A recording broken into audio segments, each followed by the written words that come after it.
Have listened to this video from Tim Dwyer. Unbelievable amount of resource information comes out of this man. Very good educator. But then have a listen to Frank from Hood's Law, another warrior from another part of the country, fighting same.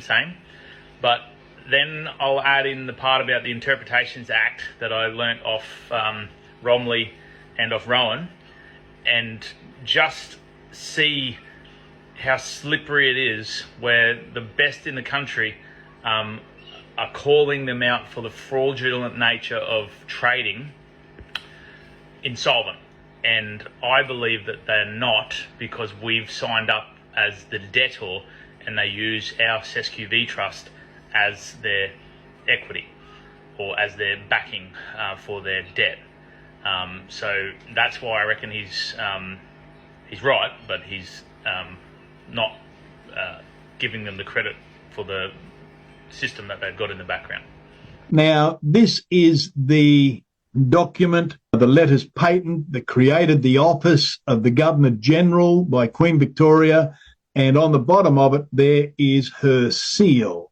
The seals are where the authority lie. It is in the seals and how the seals are granted and created. There it is. Now, in modern history, our last monarch before Charles was his mother, Queen Elizabeth. This was Queen Elizabeth's great seal. That was Elizabeth's seal. There she is upon the horse. Just like that was Queen Victoria's seal. This is Queen Elizabeth's seal. This is the seal that was given to us in 1973, or should I say, forced upon us in 1973, or should I say, snuck in 1973. The previous Great Seal of Australia, which was first authorised by royal warrant, was not, in 1973 by Gough Whitlam, Elizabeth II, Queen of Australia. Let's see. Now, this is the final report on a Constitutional Commission of 1988, Volume 2. The treasonous political parties are still trying to get the Queen of Australia recognised, as they have been using the Queen of Australia since 1973. Unlawfully, but they've been using it because it sounds about right. You know, we're busy, we've got football, we've got all sorts of stuff going on, and we haven't got time to worry about politicians and what dribble they come out with. That was the ethos back in the day. So if it sounded about right, it must have been about right. But it was all wrong. A bill for an act to alter the Commonwealth of Australia Constitution Act by omitting obsolete words and so as to recognise the Queen of Australia. Be it enacted by the Parliament of the Commonwealth of Australia with the approval of the electors as required by the Constitution as follows. What that means is, for this to come in, there must have been a referendum on each of these following points.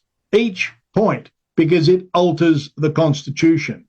This Act may be cited as the Constitution of Australia, Commonwealth of Australia Constitution Act 1988.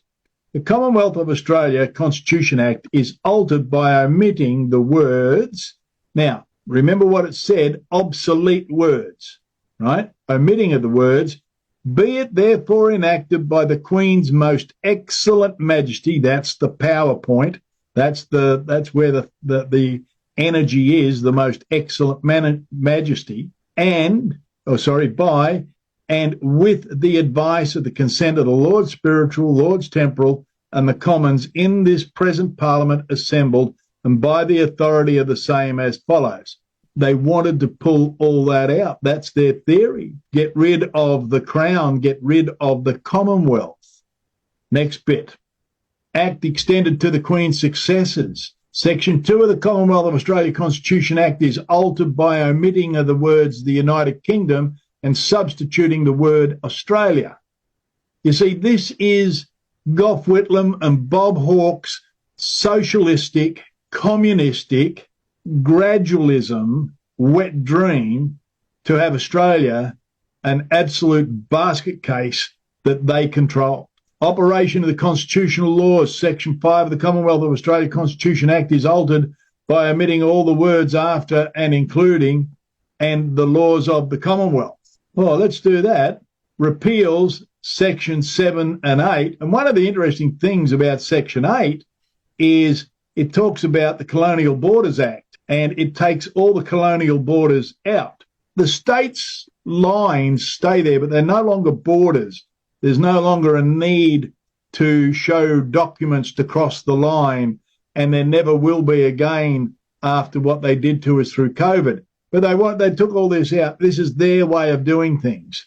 The treasonous political parties under the guidance of Gough Whitlam created the abstract Queen of Australia in 1973.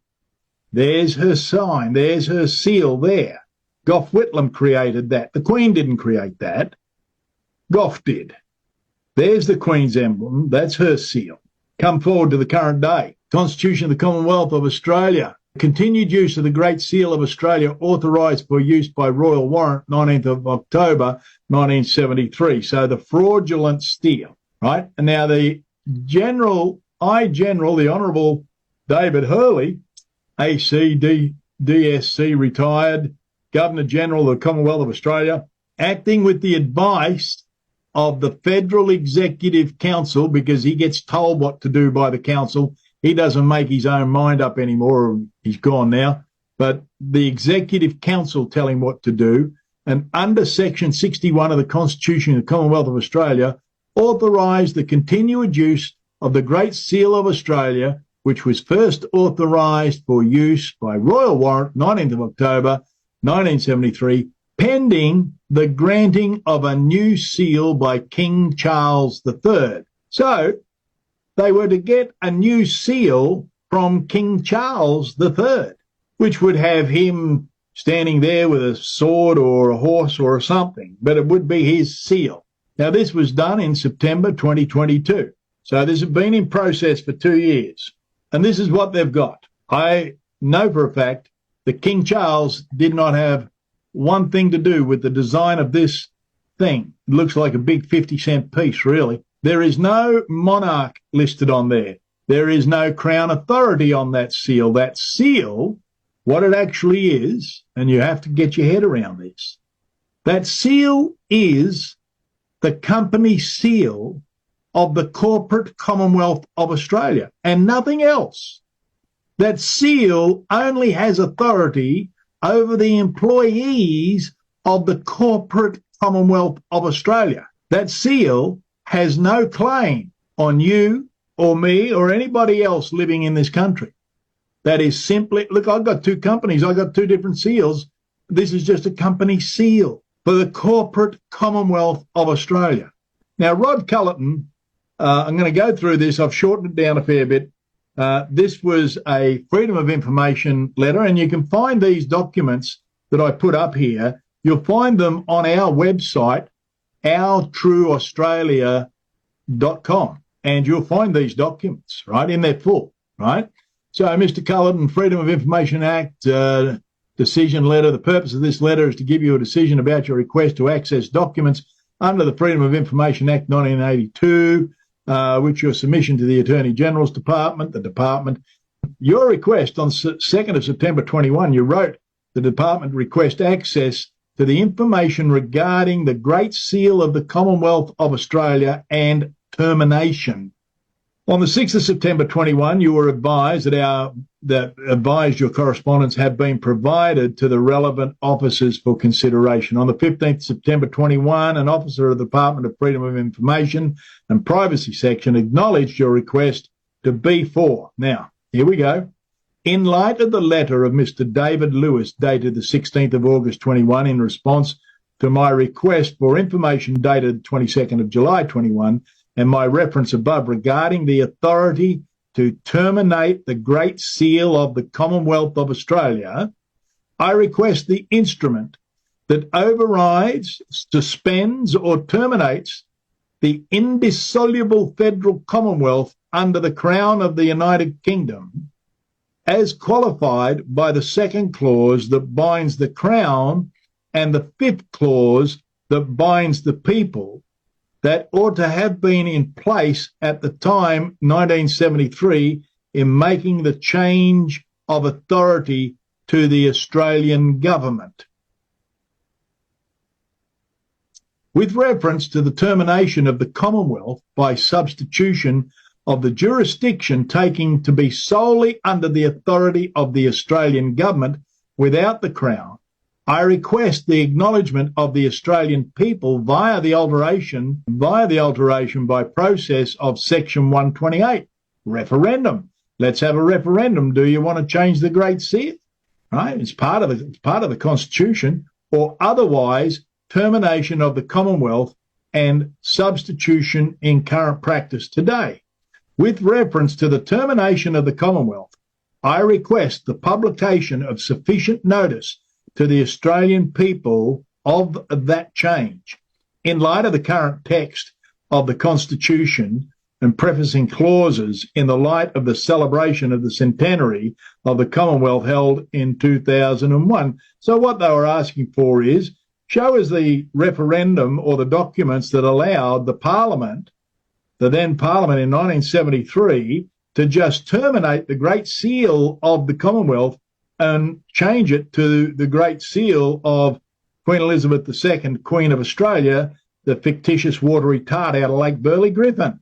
To identify documents for your request, I arrange for staff likely to be able to identify documents to undertake comprehensive searches for the relevant department of electronic holdings, and in particular, a departmental staff member with responsibility for processing FOI requests, integrated the department's record management system using search terms which were developed with reference to the information provided in the scope of your request. Despite these efforts, no relevant documents were identified. They had no authority. There is no documents. There's no record of them doing it. They just went ahead and did it by stealth. They did it by fraud. They stole the country. And you were too busy playing football, meat pies, kangaroos and holding cards. Well, that day's long gone. Long gone. You see, that's the fraud. Fraud and deception. The Public Governance Performance Accountability Act 2013. Today, there are two types of Commonwealth entities. Only one is lawful. A corporate Commonwealth entity, which is a Commonwealth entity that is a body corporate. Now, a body corporate can't make laws or rules or any of that stuff. But anyway, a non-corporate Commonwealth entity, which is a Commonwealth entity that is not a body corporate. So the non-corporate Commonwealth entity is the Commonwealth as you and I would expect it, as the ordinary man would understand it to be. The corporate Commonwealth entities are legally separate from the Commonwealth, whereas non-corporate Commonwealth entities are part of the Commonwealth. Now, hold on. This is going to get a little exciting. Just hold on, right? The legislative power of the Commonwealth shall be vested in the federal parliament, which shall consist of the Queen, a Senate and a House of Representatives, and which is hereinafter called the Parliament or the Parliament of the Commonwealth, not the Parliament of Australia or the Australian Parliament. The Parliament of Australia or the Australian Parliament is wholly unknown within the Constitution. Why? It is a body corporate, a corporation acting as government. Now, the Fair Work Act says if you have an ABN number and you employ people, you're a corporation. Under the Australian consumer law, corporations are required for a written contract, wedding signature with all parties, if you want to interact with each other, and full and total disclosure to every aspect of the contract to do business with anyone. If a state government tries to establish a local government ABN corporation is automatically regarded as a corporation, and it therefore cannot be government. Once a government body converts to a corporation, it cannot revert back to a government, so says the rules of the High Court, ex parte Boilermakers with Kirby. A corporation cannot create laws, enforce laws, raise taxes, or produce. So we're going to be asking, produce the laws and documents that evidence this is not the truth and fact of law. Interesting. So here's our Great Seal, created by the corporate. And then you see what he was saying is that it's illegal for them to operate the way that they're operating, because only people that work for them would have to follow their rules. And when you see what the birthing certificate and the capital letters and like the tax file number and all that sort of stuff is basically signing you up to be a member or a worker of the corporation.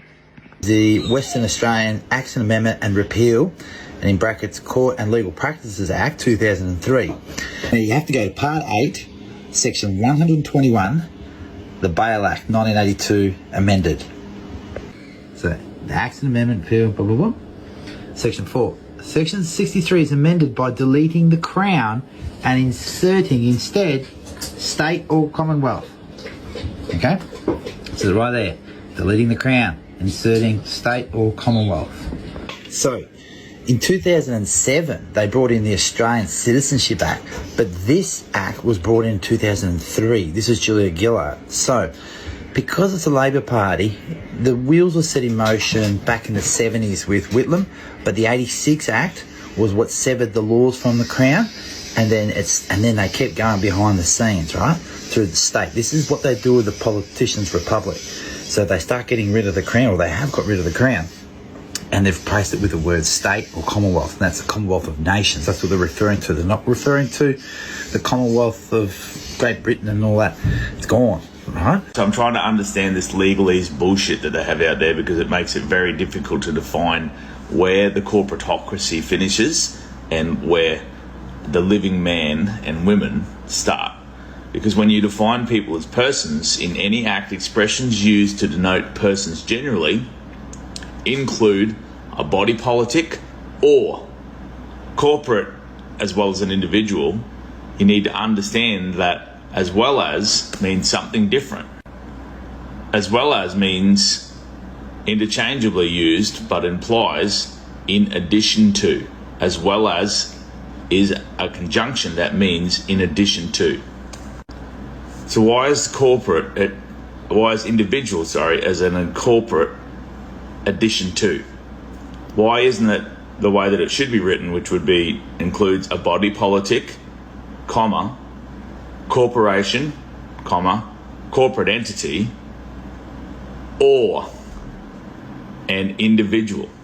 I mean, that's got to be simple English to explain what they're trying to say when they're defining persons. But when you see that the only two options really are corporate including individual, that's when you start to wonder, what does that mean? And when you go back and have a look at some of the work of the likes of Romilly Stewart and see that the small English written first name combined with the capitalised surname, when they pull those two together on one certificate, it is an incorporation. Think about that. Because then when you have a look at it and start to say that the inclusion of something as part of a whole, right? Incorporation. The inclusion of something as part of a whole. Incorporation. It's all written quite well, just making sure that we don't start questioning the way that we would speak. But we wouldn't write that ourselves. That's not how we would write it. In fact, if you write that sentence into any of the autocorrects, it'd probably fix it for you. Think about that. All right, so I'm trying to understand. Hence why I say as well as, it means it includes it. Steak and chips, or steak as well as chips. Not steak or chips. Steak, comma, chips. Think about that. So, Wayne Glue, Tim Dwyer, Rod Cullerton, Romilly Stewart, if you guys can all get together and make a little mud map of what the living and the dead look like in this system, we've got a real chance. And there's plenty more legends that are doing it over and above them, and I'm not just saying that they're the only ones, but they're the ones that I've been watching, they're the ones I've been learning from. And I reckon if these guys get together and find some common ground on how to defeat this enemy, living and dead, we're in with a real chance.